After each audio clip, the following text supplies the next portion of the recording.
Hi hello, ഞാൻ നിങ്ങളുടെ സ്വന്തം വക്കീൽ വാസു. ഈ വീഡിയോ കണ്ടോ? ട്രാൻസ്ഫോമറിന് മുകളിൽ കയറി നിന്ന് സർക്കസ് കാണിക്കുകയാണ് നമ്മുടെ ഈ ചേട്ടൻ. കണ്ടാൽ തോന്നും ഇലക്ട്രിസിറ്റി ഇദ്ദേഹത്തിന്റെ തറവാട് വകയാണെന്ന്. പക്ഷെ ചേട്ടാ, വക്കീൽ വാസുവിന് ചിലത് പറയാനുണ്ട്. ശ്രദ്ധിച്ചു കേട്ടോളൂ.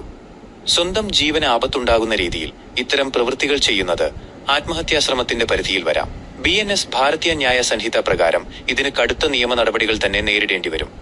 പിന്നെ ലൈസൻസ് ഇല്ലാതെ കേകളിലോ ട്രാൻസ്ഫോമറിലോ ഒക്കെ വലിഞ്ഞു കയറുന്നത് ശുദ്ധ നിയമവിരുദ്ധമാണ്. അവിടെ എന്തെങ്കിലും അപകടം പറ്റിയാൽ ഇൻഷുറൻസ് പോലും കിട്ടില്ലെന്ന് മാത്രമല്ല, പൊതുമുതൽ നശിപ്പിക്കാൻ ശ്രമിച്ചതിന് വേറെയും കേസ് പുറകെ വരും. ഇനി ഇതൊന്നുമല്ലെങ്കിലും വഴി പോകുന്ന ആളുകളെ ഭയപ്പെടുത്തുന്ന രീതിയിൽ ഇത്തരം പ്രവൃത്തികൾ ചെയ്യുന്നത് പബ്ലിക് ന്യൂസൻസ് ആയി കണക്കാക്കി പോലീസിന് നിങ്ങളെ പൊക്കാൻ വകുപ്പുണ്ട്. ഈ വീഡിയോ കണ്ട് ചിരിച്ചവർ ഇതുകൂടി ഓർക്കുക. ഇതൊരു വെറും തമാശയല്ല, നിയമപരമായ വലിയൊരു കുറ്റം കൂടിയാണ്. ഈ വീഡിയോ ഇഷ്ടപ്പെട്ടെങ്കിൽ ഷെയർ ചെയ്യൂ. കൂടുതൽ വക്കീൽ വാസു കണ്ടന്റുകൾക്കായി സബ്സ്ക്രൈബ് ചെയ്യൂ.